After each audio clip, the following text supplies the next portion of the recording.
दूसरे चरण का प्रचार थम गया है और एक शख्सियत हमारे साथ हैं जो उत्तर प्रदेश में बीजेपी के मिशन 80 को धार देने के लिए दिन रात मेहनत कर रहे हैं। वो हैं डिप्टी सीएम ब्रजेश पाठक जो हमारे साथ जुड़ रहे हैं। ब्रजेश पाठक जी, बहुत बहुत स्वागत है आपका आज उत्तर प्रदेश उत्तराखंड पर। बहुत बहुत धन्यवाद आपका, आभार आपका। ब्रजेश जी, थोड़ी सांस ले रहे हैं कि नहीं? दूसरे चरण का प्रचार खत्म हो गया लेकिन अभी भी आप सफर पर हैं, अगले चरण के लिए जुट गए आप लगता है। देखिए, अभी तो दूसरे चरण का प्रचार समाप्त हुआ है, लेकिन अभी उत्तर प्रदेश राज्य में 1 जून तक मतदान होना है, तो सभी में लगातार काम चल रहा है। भारतीय जनता पार्टी उत्तर प्रदेश में बूथ बूथ तक अपने कार्यकर्ताओं के माध्यम से जन जन तक पहुंच रही है। माननीय मोदी जी की गरीब कल्याण योजनाओं ने जन जन का भरोसा जीता है और लोगों का आशीर्वाद उत्तर प्रदेश राज्य में 100% भारतीय जनता पार्टी के साथ है। इसीलिए उत्तर प्रदेश में हम कह सकते हैं कि 80 में 80 सीटें बीजेपी जीत रही है। विपक्ष का पूरी तरह से यहाँ सुपड़ा साफ होगा। विपक्ष पूरी तरह से 0 सीट पर आने जा रहा है। आप हर सीट पर गए हैं, हर सीट पर चुनाव प्रचार कर रहे हैं। सेकंड फेज में चूंकि अमरोहा का जिक्र बेहद जरूरी है क्योंकि पिछली बार वही एक सीट थी जो आप हार गए थे, आप लोग हार गए थे। तो अमरोहा का समीकरण इस बार कैसा लग रहा है? मुख्यमंत्री भी वहां गए, वहां पर चुनाव प्रचार किया, तो इस बार अमरोहा भी जीत रहे हैं आप लोग? अमरोहा इस बार अमरोहा हम लोग 2 लाख वोट से जीतेंगे। वहां विपक्ष लड़ाई में ही नहीं है। और पिछली बार परिस्थितियां जो थी आप सब जानते हैं। इस बार भारतीय जनता पार्टी ने माननीय मोदी जी की योजनाओं को जन जन तक पहुंचाने में सफलता हासिल की है। लोगों का भरोसा भारतीय जनता पार्टी पर लगातार बढ़ा है। कोरोना महामारी काल हो या सामान्य दिन हो, माननीय मोदी जी अभिभावक के रूप में जन जन के विश्वास पर खरे उतरे हैं। इसलिए मैं कह सकता हूं उत्तर प्रदेश में 80 में 80 सीटें अमरोहा सहित भारतीय जनता पार्टी जीत रही है। ब्रजेश पाठक जी, बाकी बातें तो हम करेंगे लेकिन मैं जानना चाहता हूं इतनी एनर्जी कहां से आती है ब्रजेश पाठक के अंदर? सुबह देखिए, टीवी खोले तो ब्रजेश पाठक दिखाई देते हैं, शाम के रात के 10 बजे तक देखिए आपकी बाइट आती रहती है। इतनी एनर्जी कहां से आती है? लगातार जनसंपर्क, जनसंवाद, लोगों के बीच में रहना, ये हमारा सगल है और हम लगातार लोगों के संपर्क में रहते हैं। अभी भी हम एक लोकसभा क्षेत्र में प्रचार करके आ रहे हैं। वहां नॉमिनेशन था, जनसभा थी और रास्ते में सभी कार्यकर्ता मिल जाते हैं, ग्राम प्रधान मिल जाते हैं, ब्लॉक प्रमुख मिल जाते हैं, चाय के ढाबे पर सभी लोगों से भेंट हो जाती है।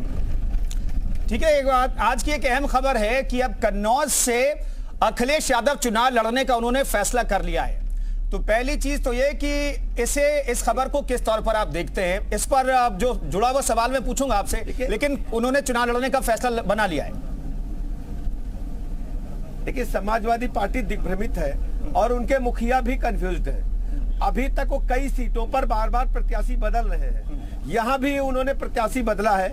उनको खुद ज्ञान नहीं है कि उनकी क्या स्थिति है। जनता ने उन्हें नकार दिया है। संभावित हार को वो स्वीकार नहीं कर पा रहे हैं, इसलिए बार बार प्रत्याशी बदल रहे हैं। अखिलेश यादव जी को भी कन्नौज में हार का सामना करना पड़ेगा। भारतीय जनता पार्टी प्रचंड बहुमत के साथ कन्नौज सहित सभी सीटें जीतेगी। ब्रजेश जी, सुबह सुब्रत पाठक जी से बातचीत हो रही थी, वो कह रहे थे कि भाई यहाँ पर कोई और प्रत्याशी खड़ा होता तो जमानत जब्त हो जाती। लेकिन आपको लगता है कि अखिलेश यादव अगर मैदान में उतरे हैं तो मुकाबला दिलचस्प होगा? जीत हार का अंतर कितना होगा, जरा ये भी बता दीजिए। कोई फर्क नहीं पड़ेगा। समाजवादी पार्टी का वोट वही है और बाकी उनको मिलने वाला कुछ नहीं है। भारतीय जनता पार्टी कन्नौज में प्रचंड बहुमत के साथ जीतेगी। अच्छा, कन्नौज का जिक्र हो गया तो रायबरेली का भी जिक्र कर लेते हैं, अमेठी का भी जिक्र कर लेते हैं, क्योंकि वहां पर बहुत कंफ्यूजन है। ये कंफ्यूजन दूर जब दूसरी तरफ से होगा तो इधर से भी तय किया जाएगा रायबरेली को लेकर के। कुंदन जी अमेठी भारतीय जनता पार्टी इसमें दीदी पहले ही जीत चुकी हैं और इस बार भी वो जीत रही हैं। अभी तक कांग्रेस ने अपना स्टैंड साफ नहीं किया है। आज हमने वहां देखा सोशल मीडिया पर कि उनके जो एक रिश्तेदार हैं, जीजा जी हैं, उनके पोस्टर लगे हुए राबर बाड्रा चुनाव लड़ेंगे। तो अभी ये तय हो जाए कि जीजा लड़ेंगे कि साले लड़ेंगे। अभी विद इन पार्टी कांग्रेस ही नहीं अपने तस्वीर साफ कर पाई है, जबकि इसमें दीदी लगातार वहां प्रचार कर रही हैं। 5 साल उन्होंने लोगों की सेवा की है और जनता का भरोसा दीदी पर है, मोदी जी पर है। प्रचंड बहुमत से अमेठी सीट जीतेंगे और इस बार रायबरेली भी हम जीतेंगे।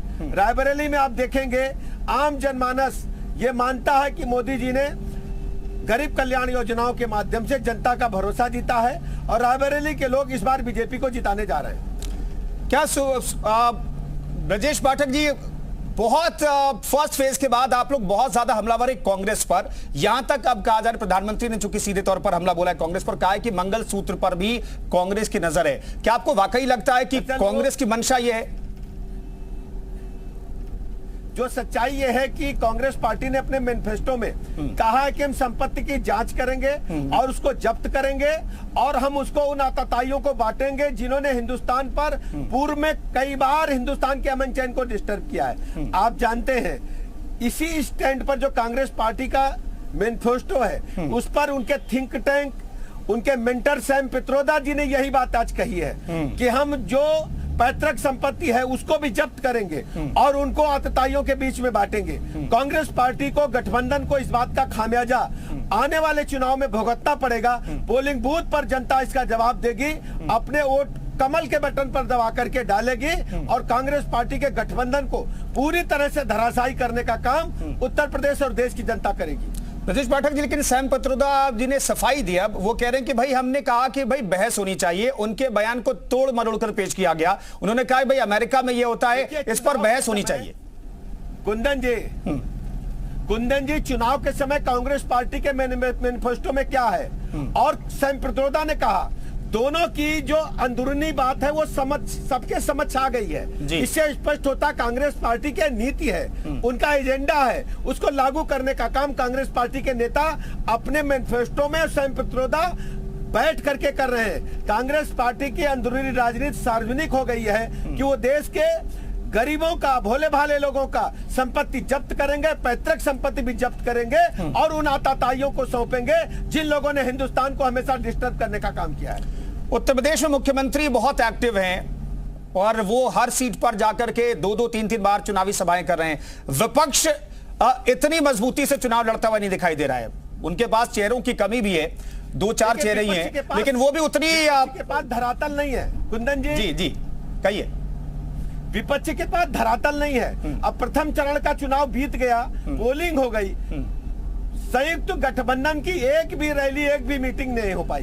इनके पास धरातल नहीं है, जनता नहीं है, जनता ने इन्हें नकार दिया है और आम जनता के पास जाने की इनकी हिम्मत भी नहीं है, इसलिए ये प्रचार नहीं कर रहे हैं, केवल सोशल मीडिया तक सीमित है।